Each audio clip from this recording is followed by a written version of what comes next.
Praise the Lord. வாழ்வை வளமாக்கும் தேவ வார்த்தை. ஆதியாகமம் 12ஆம் அதிகாரம் 2ஆம் வசனம்.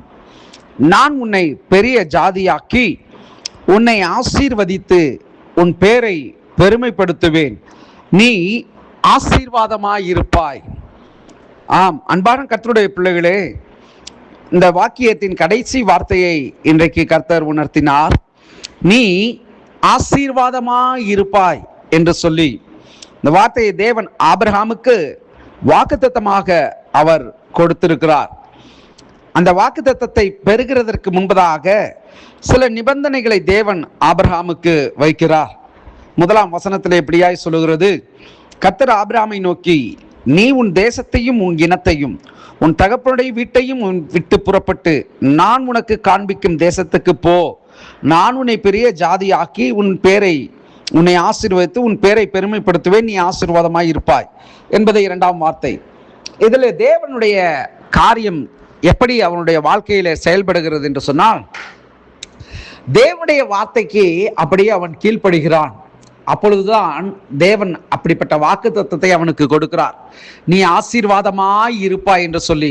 இன்றைக்கும் கர்த்தராகிய கிறிஸ்து இயேசுவை ஏற்றுக்கொண்ட சில தேவனுடைய ஜனங்களுடைய வாழ்க்கையிலே சில கீழ்ப்படியாமை நிமித்தம் தங்களுடைய வாழ்விலே தேவன் ஆசீர்வதித்த விதத்தை அவர்கள் மறந்து போகிறார்கள்.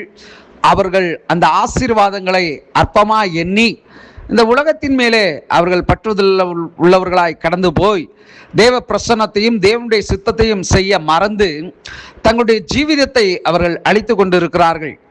ஆனால் ஆபிரகாமுக்கு தேவன் வாக்குத்தத்தத்தை கொடுக்கிறார், நீ ஆசீர்வாதமாய் இருப்பாய்.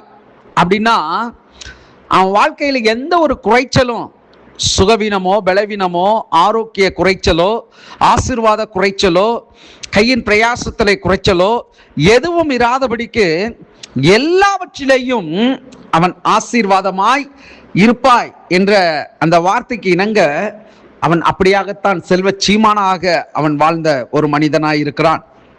இன்னும் சொல்லணும்னு சொன்னா, அவனுடைய ஆசீர்வாதங்களை பூமி தாங்க முடியாத அளவுக்கு அவனுடைய ஆசீர்வாதங்கள் இருந்துச்சான். அப்படின்னா அவன் எப்படி இருந்திருப்பான் அப்படின்றத நாம யோசிச்சு பார்க்கணும். இன்றைக்கு மனுஷனுடைய வாழ்க்கையில தேவனுடைய வார்த்தையை உணராம, அந்த வார்த்தைக்கு கீழ்ப்படியாம, தேவன் எதற்கு நமக்கு இப்படிப்பட்ட ஒரு வாக்கியத்தை சொல்லி இருக்கிறார் என்பதையே மறந்து தங்களுடைய ஜீவிதத்தை அவர்கள் விற்று போடுகிறார்கள்.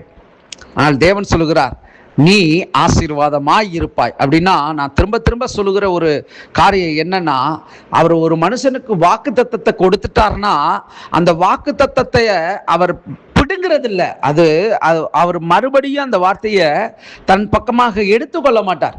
ஏன்னா அவனுடைய வாழ்க்கையில அந்த நிலைமைகளை, அந்த கீழ்ப்படிதலை, தேவனுடைய வார்த்தை என்னை கொண்டு அப்படின்ற நிலைக்கு அவன் வருகிற பொழுது அவன் வாழ்க்கையில எந்த ஒரு குறைச்சலும் இராம, இன்னும் பார்த்தீர்கள் என்று சொன்னால் முற்பிதாக்கள்னு சொல்றோம், ஆபிரகாம், ஈசாக்கு, யாக்கோபு என்று சொல்லி தேவன் ஆபிரகாமை ஆசீர்வதிச்சார். அதில் அவர் சொல்லுகிற காரியம், உனக்குள்ளும் உன் சந்ததிக்குள்ளும் பூமியில் உள்ள வம்சங்கள் எல்லாம் ஆசீர்வதிக்கப்படும் அப்படின்றார். அப்போ சந்ததிகளாக தேவனுக்கு பயந்து தேவனுக்கு கீழ்ப்படுகிற ஒரு மனுஷனுடைய வாழ்க்கையில சந்ததிகளாக அந்த ஆசீர்வாத நன்மைகள் அது தொடர்கிறத இந்த வாக்கியத்தின் மூலியமாக நம்மால் காண முடியும்.